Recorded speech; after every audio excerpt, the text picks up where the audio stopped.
नमस्कार। देश प्रदेश के इस खास शो में आपका बहुत बहुत स्वागत है। मैं हूं आपके साथ जया कौशिक त्रिवेदी। बात करते हैं मध्य प्रदेश की, जहां शिवराज सरकार के तमाम आश्वासनों के बावजूद राज्य में अवैध खनन का दौर जारी है। अब राज्य की पर्यटन और संस्कृति मंत्री उषा ठाकुर पर आरोप है कि वन विभाग के कब्जे से वो अवैध खनन में शामिल गाड़ियों को छुड़ा कर ले गई। जब वनपाल ने मंत्री के खिलाफ मामला दर्ज करवाने की कोशिश की तो पुलिस ने मामला दर्ज नहीं किया। बड़गौंदा वन चौकी में एक जेसीबी मशीन, ट्रैक्टर ट्रॉली और दूसरे उपकरण अवैध तरीके से मुरम के खनन के आरोप में जब्त करके रखे गए थे। वन विभाग के अधिकारियों ने वन अधिनियम की संबंधित धाराओं के तहत मामला दर्ज किया, लेकिन आरोप लगा कि 11 जनवरी की रात पर्यटन मंत्री उषा ठाकुर और उनके समर्थकों ने चौकी में घुसकर जबरन जेसीबी और ट्रैक्टर ट्रॉली छीन ली और ड्यूटी पर मौजूद गार्डों को धमकाया। माननीय मंत्री सुश्री उषा ठाकुर और उनके कार्यकर्ता ये आए और जेसीबी उनको डरा धमका, हमारे जो कर्मचारी थे उनको डरा धमका के और जेसीबी, ट्रैक्टर ट्राली, मैं ट्रैक्टर के यहां से निकाल कर ले गए। मंत्री का कहना है शिकायत गलत है। उनके समर्थक अपने खेत की मिट्टी से सड़क समतल कर रहे थे, वहीं कांग्रेस मामले में हमलावर है। मेरे मंडल अध्यक्ष मनोज पटेल पाटीदार ने अपने ही खेत, लगभग 100 बीघा जमीन है उसकी, वहां अपने ही खेत की मिट्टी निकालकर जेसीबी से उस रोड का समतलीकरण कर दिया ताकि भाई बहनों को कोई कष्ट ना हो। इसके पहले कई बार वो वन विभाग के संज्ञान में इस बात को ला चुके थे कि इस मार्ग का आप समतलीकरण कर दीजिए। मैं कार्यक्रम समाप्ति के पश्चात उस मार्ग से संध्या के वक्त अपना पाठ करते हुए इंदौर की ओर प्रस्थान कर गई। उषा ठाकुर जी ने जो ये कृत्य किया है ये बहुत ही निंदनीय है। वो विधानसभा सदस्य पहले है। विधानसभा कानून बनाने वाली संस्था है, बहुत ही गरिमामयी संस्था है, उनकी सदस्य है। और फिर वो उस क्षेत्र से सदस्य है जहां बाबा साहब अम्बेडकर का जन्म हुआ है। एक मंत्री रहते हुए अगर इन्हें कार्य किया है तो मैं शिवराज सिंह चौहान से मांग करता हूं कि जब वो गुंडा बदमाशों को चैलेंज करते हैं, ये कृत्य कौन सा है। इस मामले में वन विभाग के आवेदन के बावजूद कोई प्रकरण दर्ज नहीं हुआ है। कांग्रेस ने इस मामले में मंत्री का इस्तीफा मांगा है। वन विभाग कह रहा है कि इस मामले की जांच अब पीसीसीएफ स्तर के अधिकारी करेंगे, लेकिन बड़ा सवाल यह है कि क्या कोतवाल किसी मंत्री की जांच कर सकता है, वो भी तब जब इस मामले में प्रकरण तक दर्ज नहीं हुआ हो। इंदौर से हेमंत और भोपाल से कैमरा पर्सन रिजवान खान के साथ अनुराग तिवारी, एनडीटीवी इंडिया। और अब खबर उत्तर प्रदेश के गोंडा जिले की, जहां पुलिस लाइन में एक सिपाही ने अपनी जूनियर महिला सिपाही का बलात्कार किया। महिला सिपाही का आरोप है कि किराए पर मकान दिखाने के बहाने उसने उसे अपने क्वार्टर पर बुलाकर ये घिनौना अपराध किया। आरोपी सिपाही के खिलाफ रेप का केस दर्ज कर लिया गया है। पुलिस इस पूरे मामले की अब जांच कर रही है। महिला सिपाही दूसरे शहर की रहने वाली है। उसे गोंडा में किराए के मकान की जरूरत थी। उसका इल्जाम है कि उसके साथी सिपाही ने उसे फोन कर बताया कि किसी ने उसे एक मकान की जानकारी दी है, वो आ जाए तो उसे ले जाकर दिखा देगा। महिला सिपाही का इल्जाम है कि वहां उसने उसके साथ रेप किया। हम 10 तारीख को गए थे, अंकित राय नाम का लड़के का फोन आया था कमरा दिखाने। जब कमरा दिखाने के लिए हम गए तो अंकित राय ने अपना कमरा में दस्ती हमको घसीट ले गया। हमारे संग अंकित राय ने जबरदस्ती करी तथा हमारा मुंह दबा लिया। जब हम बहुत मुश्किल से छूट के भागे तो जान से मारने की धमकी दी। हमारे साथ उसने रेप किया। महिला सिपाही का कहना है कि वो इस वारदात से इतना डर गई कि उसने इसकी किसी को जानकारी नहीं दी। जब उसने अपने घर वालों को फोन कर आपबीती बताई तो उसकी मां और भाई उसके पास पहुंचे। उनके कहने पे उसने घटना की रिपोर्ट दर्ज कराई। हम इस पर बहुत डरे से हम बैठ गए। फिर हमने अपने घर वालों को फोन कर बुलाया। हमने इसकी जानकारी एसएसपी ऑफिस में, आईजीआरएस में, सीएम में, योगी में, सब में जानकारी इसकी जाके दी है। इतने दिनों से परेशान है, इसके खिलाफ कोई कार्रवाई नहीं हो रही है। पुलिस के लोग विभागीय मामला होने और पुलिस की बदनामी की वजह से इस मामले में फूंक फूंक के कदम रख रहे हैं। पुलिस लाइन में तैनात एक महिला आरक्षी द्वारा एक तहरीर दी गई है, जिसमें उसके द्वारा एक दूसरे कांस्टेबल को आरोपित किया गया है।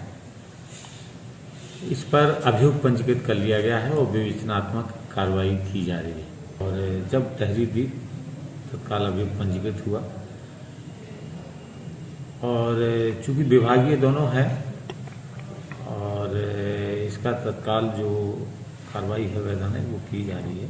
अपराध तो समाज में होते ही रहते हैं, लेकिन जब उस अपराध का आरोप पुलिस के ऊपर लगे और जब वो अपराध पुलिस के घर में हो तो पुलिस के ऊपर से समाज का भरोसा टूटता है। गोंडा में अनुराग सिंह और कैमरामैन राजेश गुप्ता के साथ कमाल खान, एनडीटीवी इंडिया। और बात करते हैं कर्नाटक की राजनीति की। कर्नाटक के मुख्यमंत्री बीएस येदियुरप्पा ने अपने मंत्रिमंडल का विस्तार किया है और इसी के साथ अब मंत्रियों की संख्या 34 हो गई है, यानी इसके आगे अब विस्तार संभव नहीं है। इस बार उन्होंने उमेश कत्ती और मुरुगेश निरानी को भी जगह दी है, जो काफी वक्त से बागी तेवर अपनाए हुए थे, लेकिन उत्तर कर्नाटक के कद्दावर नेता बासनगौड़ पाटिल को जगह नहीं दी गई, जो काफी ज्यादा अब इस वक्त भड़के हुए हैं। करीब 6 महीने से टल रहा मंत्रिमंडल विस्तार आखिरकार हो ही गया। हालांकि केंद्रीय नेतृत्व के दबाव में उमेश कत्ती और मुरुगेश निरानी जैसे उन नेताओं को लेने को येदियुरप्पा मजबूर हुए, जिन्होंने उनके खिलाफ बगावत का बिगुल बजाया था। बेशक बासनगौड़ पाटिल यत्नाल को दूर रखने में येदियुरप्पा कामयाब रहे। जिल्लावारू हिरितना, प्रामाणिकता और प्रादेशिक जरूरत का ख्याल चीफ मिनिस्टर ने नहीं रखा है। जो ब्लैकमेल करता है वो उसे मंत्री बना रहे हैं। 3 लोग जो पिछले 3 महीने से चीफ मिनिस्टर को ब्लैकमेल कर रहे थे, उनमें से 2 को मंत्री और 1 को मुख्य सलाहकार बनाया है। येदियुरप्पा ने वीर शैव लिंगायत समुदाय का सर नीचा कर दिया है। और 3 ಜನ ಕಳೆದ 3 ತಿಂಗಳಿನಿಂದ इस बार मंत्रिमंडल में एमटीबी नागराज और आर शंकर जैसे उन नेताओं को भी येदियुरप्पा ने जगह दी, जिन्होंने कांग्रेस जेडीएस गठबंधन सरकार गिराकर येदियुरप्पा की वापसी का रास्ता बनाया था। हालांकि एच विश्वनाथ को इस बार भी जगह नहीं मिली। शायद उनके खिलाफ आए अदालती फैसले से मामला अटक गया। I hope my name is also there.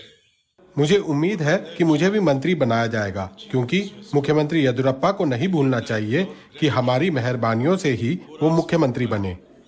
Him to become the chief minister of Karnataka. Yediyurappa की ढलती उम्र की वजह से उनका विरोधी खेमा काफी सक्रिय है और कहते हैं कि संघ के वरिष्ठ नेता और बीजेपी के राष्ट्रीय संगठन मंत्री बीएल संतोष उनके खिलाफ मुहिम को हवा देते हैं। इसमें कोई दो राय नहीं कि ढलती उम्र की वजह से येदियुरप्पा की पकड़ पार्टी पर कमजोर पड़ी है, लेकिन तमाम विरोधों के बावजूद जब तक येदियुरप्पा की पकड़ लिंगायत मठों और मतदाताओं पर बनी रहेगी, वो मुख्यमंत्री बने रहेंगे। बेंगलुरु से कैमरामैन कुमार के साथ निहाल किदवई, एनडीटीवी इंडिया। भारतीय सुरक्षा बलों ने पाकिस्तान की घुसपैठ की एक और साजिश को नाकाम कर दिया है। सीमा सुरक्षा बल के जवानों को कठुआ में आतंकियों की घुसपैठ के लिए सीमा पार से बनाई गई सुरंग मिली है। अधिकारियों के मुताबिक बुधवार सुबह एक ऑपरेशन के दौरान बोबियान गांव में इस सुरंग का पता चला।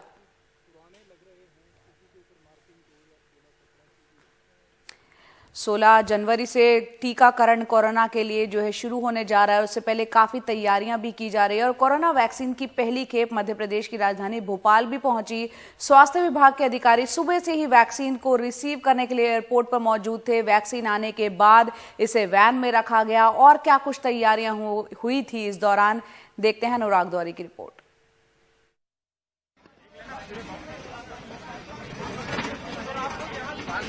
हवाई जहाज से उतारकर इस इंसुलेटेड वैन में तापमान को बनाए रखते हुए वैक्सीन को भोपाल में वैक्सीन सेंटर तक लाया गया।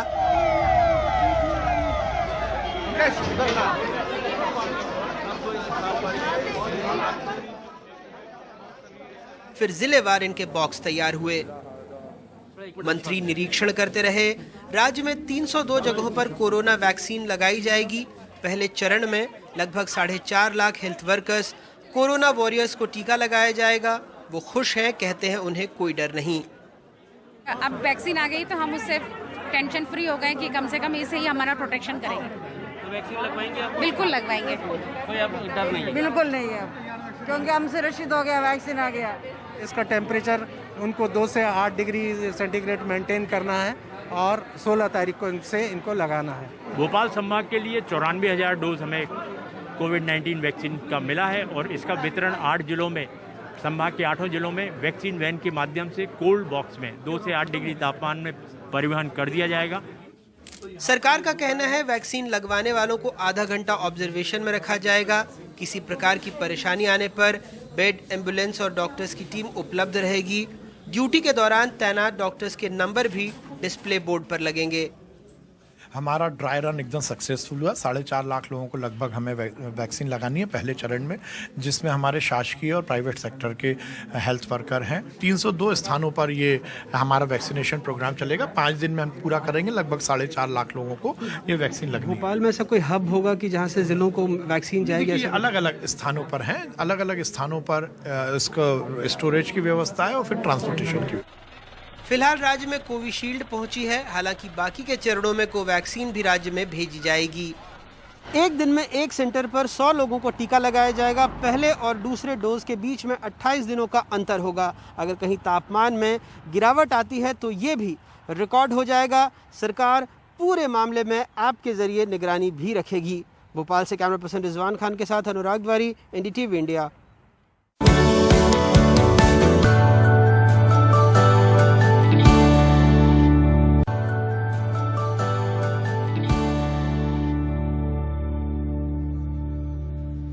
आज मकर संक्रांति है और इसी के साथ हरिद्वार में महाकुंभ की शुरुआत आज यानी 14 जनवरी को इसी मकर संक्रांति के स्नान के साथ हो रही है। और महाकुंभ मकर संक्रांति के स्नान से लेकर 27 अप्रैल की चैत्र पूर्णिमा तक चलेगा। इस बार हरिद्वार में 12 साल के बजाय 11 साल में ही महाकुंभ लग रहा है, जिसे काफी अद्भुत माना जा रहा है। पिछली बार 2010 में यहाँ महाकुंभ लगा था और महाकुंभ के लिए हर की पैड़ी से लेकर पूरी कुंभ नगरी को तैयार किया गया है। इस मौके पर आज प्रयागराज में भी लोग सुबह सुबह नदी में डुबकी लगा रहे हैं। और महाकुंभ में कोविड के चलते प्रशासन की तरफ से क्या कुछ तैयारियां चल रही है, बता रहे हैं हमारे सहयोगी रवीश रंजन शुक्ला।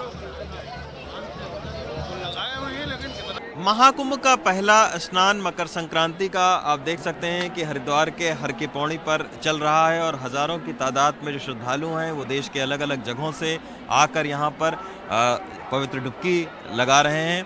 और हालांकि अभी आधिकारिक तौर पर जो है वो महाकुंभ की घोषणा प्रशासन ने नहीं की है। वो 11 मार्च को होगी, जो कि पहला शाही स्नान है उस दिन, शिवरात्रि के दिन। और 11 मार्च से लेकर 27 अप्रैल तक आधिकारिक तौर पर महाकुंभ चलेगा। लेकिन चूंकि महाकुंभ का एक आध्यात्मिक महत्व है और इसका जो पहला स्नान है वो मकर संक्रांति का होता है, तो इसके चलते इस स्नान की भी बहुत ज़्यादा आध्यात्मिक महत्ता है। और यही वजह है कि हज़ारों जो श्रद्धालु हैं वो देश के अलग अलग जगहों से यहाँ पर आए हुए हैं। जहाँ तक बात कोविड की है तो अभी तक कोई भी आधिकारिक तौर पर जो गाइडलाइन है प्रशासन की तरफ से वो कोविड को लेकर नहीं आई है। प्रशासन का ये कहना है कि उनकी अपेक्षाएं हैं श्रद्धालुओं से कि वो RT-PCR टेस्ट करवा कर ही आएँ, मास्क पहन कर ही जो है वो स्नान करें और ज़्यादा भीड़ न लगाएं। उस भीड़ को कम करने के लिए कई सारे रास्तों को भी डाइवर्ट किया गया है। और ये जो हर की पौड़ी आप देख सकते हैं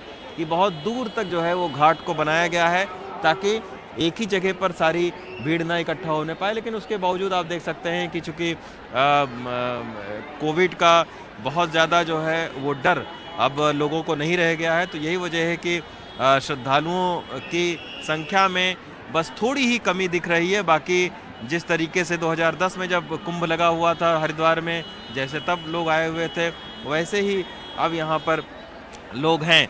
और जो पवित्र स्नान है वो लगातार हर की पौड़ी में चल रहा है। हरिद्वार से पवन के साथ रवीश रंजन शुक्ला, एनडीटीवी इंडिया। और मकर संक्रांति के मौके पर बनारस की नदियों में भी पूरी आस्था और श्रद्धा के साथ बड़ी संख्या में लोग पहुंचे हैं। कोविड काल के बाद ये पहली बार है जब इतनी बड़ी संख्या में लोग आए हैं। प्रयागराज में भी माघ मेला शुरू हो गया है, जिसके लिए बड़ी संख्या में श्रद्धालु आए हैं और इस दौरान कोरोना को लेकर एहतियात भी बरतने की हिदायत दी गई। आज के दिन से ही सूर्य उत्तरायण हो जाता है और सभी शुभ काम की शुरुआत हो जाती है।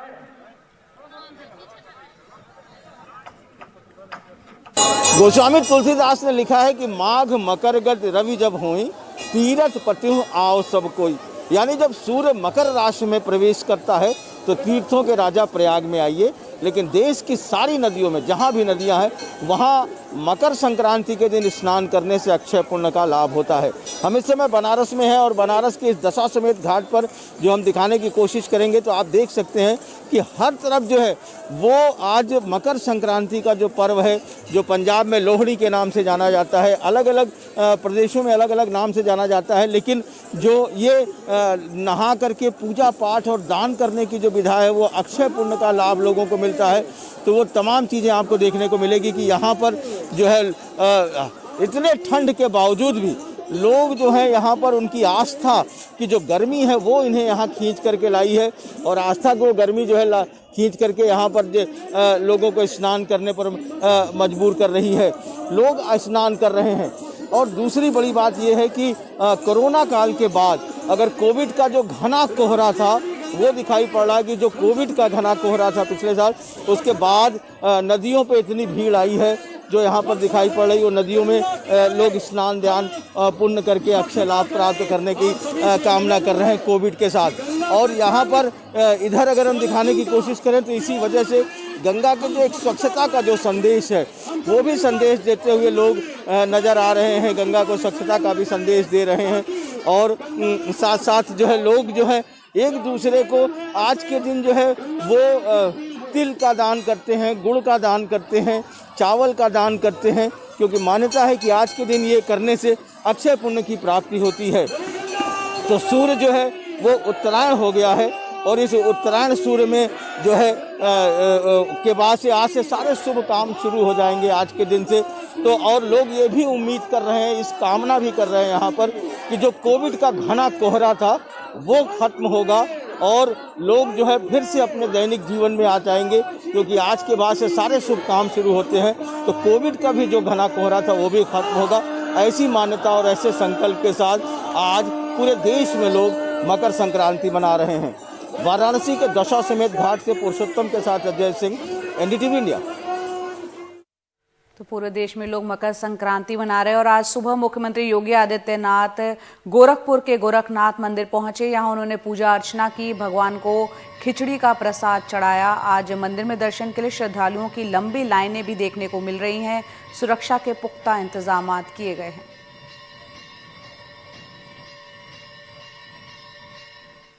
पंजाब लिए चलते हैं, जहां अमृतसर के हरमिंदर साहब में भी बड़ी संख्या में श्रद्धालु पहुंचे। मकर संक्रांति के मौके पर श्रद्धालु पवित्र सरोवर में आस्था की डुबकी लगा रहे हैं।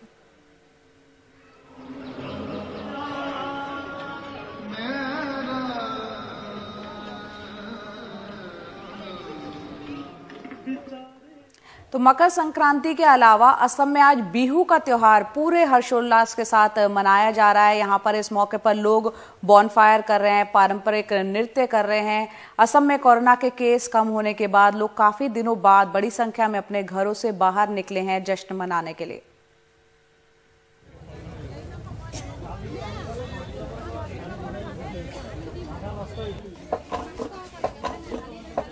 एनडीटीवी के सभी दर्शकों को माघ बिहू और मकर संक्रांति की शुभकामनाएं। हम इस वक्त आ रहे हैं गुवाहाटी के जापुरीगांव इलाके से और आप देख सकते हैं असम बिहू के रंग में ढल चुका है और ये जो मेजी और भेलाघर को आग लगा के इसके पवित्र आग से को प्रणाम करके उसकी पूजा करके आज माघ बिहू का जो सेलिब्रेशन है वो असम में शुरू हो चुका है। इस बार का जो माघ बिहू या फिर जो भोगाली बिहू कहते हैं असम में, जो कि असम का मेन विंटर फेस्टिवल है, वो भारी संख्या में लोग निकल के आए हैं क्योंकि इस बार जो बिहू हो रहा है वो कोविड के नंबर के घटने के बाद हो रहा है। इसके पहले जब कोविड का पीक के कारण जो रोंगाली बिहू होता है असम में, उसको लोग सेलिब्रेट नहीं कर पाए। और आप देख रहे हैं ये जो मेजी है, इसको आग जला के लोग माघ बिहू की सेलिब्रेशन कर रहे हैं। कल रात को जो कम्युनिटी फीस्ट हुआ था उरू का, वहाँ पे लोगों ने एक साथ खाना खाया।